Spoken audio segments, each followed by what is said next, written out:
Hello and welcome to the Federal Podcast on India-Australia Test Series for the Border-Gavaskar Trophy.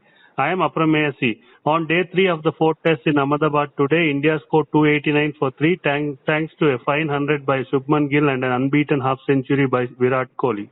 India now trails by 191 runs. To discuss today's play, senior cricket writer R Kaushik joins us from the Narendra Modi Stadium in Ahmedabad. Thanks, Kaushik, for talking to the Federal again. Hi, Apu. My pleasure. Another field day at the Narendra Modi Stadium, like you said. Yeah, right. 253 runs scored in 89 overs today and just 3 wickets lost. Another day for another day bat dominating the ball, wasn't it, Kaushik? Yeah, well, I wouldn't say bat dominating the ball in the real sense. If you say bat dominating the ball, you would have looked at 293 and the runs. The conditions are such that it's difficult for batsmen to really get on top of the bowling. It's very difficult for the bowlers to get batsmen out. But if you're disciplined and if you bowl the right channels, if you set the right fields, then it's not easy to score quickly when the ball gets older. And therefore, while it's hard work getting wickets, if you can maintain your disciplines, then you can ensure that the game doesn't run away from you. We saw that India did that in the first innings when Australia had to bat more than 160 overs to get 480, and then we saw it again in the Indian first innings. So, yeah, in the sense of not being able to procure wickets, yeah, it's a pro batsman, but it's not necessarily the most stroke production facilitating surface, if you like. And your thoughts on Shubman Gill's fines 100 today? He wasn't picked for the first 2 tests and he has made most of the opportunity in the last and this game. Yeah, fabulous knock. I mean, we all know what quality he possesses. We've seen that this year alone in both T20 internationals and one-day internationals. He's got 100 in a T20 game. He's got a double 100 in a one-day game. He made a test match in Bangladesh in December. So he would have felt a little frustrated not being able to play the first 2 matches, but then you understand the dynamics of the team requirements. Obviously, KL Rahul has got a longer pedigree, bigger pedigree than Shubman Gill has got, and then he was a vice captain for the first 2 test matches, and it was only fair that he gets the first opportunity. Rahul obviously did not make meaningful runs. He didn't look like he was going to make runs, and team management had to make the call for the 3rd test about whether to continue with Rahul or go to Gill, and they turned to Gill. And he didn't have a very good test match in Indore, but then nobody did because we know what the conditions were there. The conditions were as they existed in Indore. So obviously you don't hold that against him. And he came here, and you could see from the beginning that he wanted a big one. This is not the kind of surface that he is generally at home because he likes the ball coming onto the bat. We know what a fabulous stroke maker he is. He's just so graceful and so elegant to watch.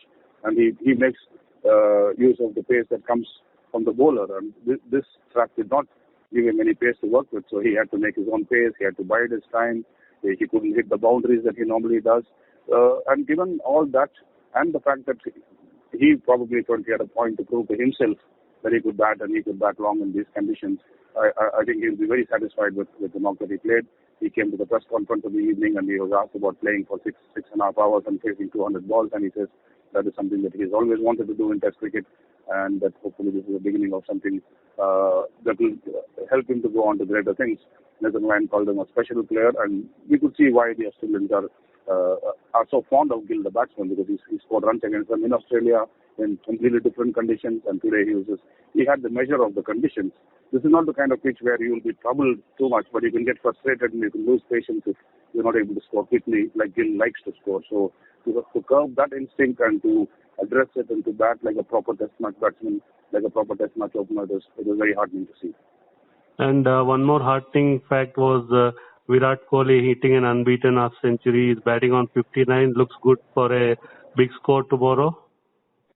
Yes, I mean, when Kohli came out to bat just before the tea break, and in the 4 balls that he faced to the break from Nathan Lyon, he was beaten once on the inside edge, he was beaten twice on the outside edge, and he didn't look, I mean, he edged the last ball before he fell short of Steve Smith at flip, and there was a little bit of a buzz in the press box, I'll be honest with you, about how Kohli is going to shape up after the interval, but he was quite brilliant in the final session of play today. He played beautifully, and he was urging both Gill first and then Jadeja to get onto the front foot, because this is a pitch where the bounce beginning to become a slightly uneven. It's fraught with danger going back. So he showed them the way to bat, and he picked off the boundaries when they presented himself. Obviously, as usual, he ran beautifully between the wickets.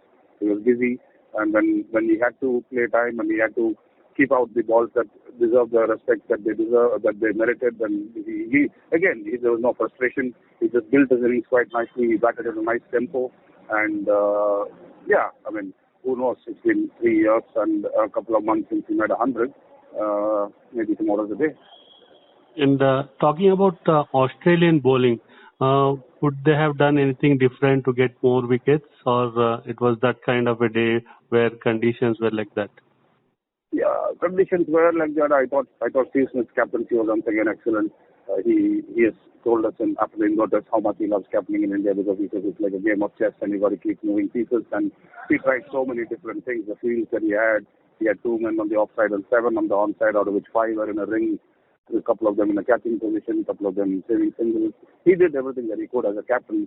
I think the one thing that they probably might have done better is missing start bowling more from over the stumps, because then that would have facilitated foot marks outside the right-hand batsman's off stump for the two off-spinners, Murphy and Lyon. But he bowled a fair amount from round the stumps, and Lyon was asked about that in his press conference, and he said that his assessment is that Stark is a fine bowler of reverse swing from round the stumps, and therefore he thought that was his best option of getting a wicket. There was a hint of reverse at various stages with the first ball, which became a little bit older, but it was not pronounced, and Australia didn't have a lot to work with, and I think they also ran into a very committed and very determined batting group. So I don't think they could have done too much, really, to be honest. And one last question, Kaushik. Can we say the test is evenly poised, and what can we expect in the next 2 days? Well, evenly poised, I suppose you could say that, because while India are 190 runs behind, they have still 7 wickets in hand, and we know how deep India bats. So perhaps evenly balanced is a fair assessment. How the test match will pan out, we know how quickly things move in the subcontinent on days 4 and 5. I don't expect things to move really quickly tomorrow, so it will still be a decent day for batting, I suspect. And if India see off the first sort of hour, and the new ball is only about 6 overs old, so if India can see off that period, and then if Kohli and Jadeja bed in, then there will be runs on offer for sure. How much India bat tomorrow, how long they bat, and how many leads they get, because it might look a little frivolous to be talking about India's prospects at this point in time, considering they're 190 behind. But if they do manage to pull level with Australia, and if they do edge ahead a little bit, say there's 30, 40, 50 runs, and then we know how quickly things happen in the subcontinent when the sun has been really harsh, and we expect the cracks to open up. There will be greater assistance for the bowlers going forward. So if they have a lead of 50 or 60, we could have an interesting final day. Right. Thanks for your thoughts, Kaushik. Hopefully, we'll know which way the match is moving by tomorrow evening. I suspect we will, 24 hours from now. So let's wait and hope for another good day's cricket tomorrow. Thank you.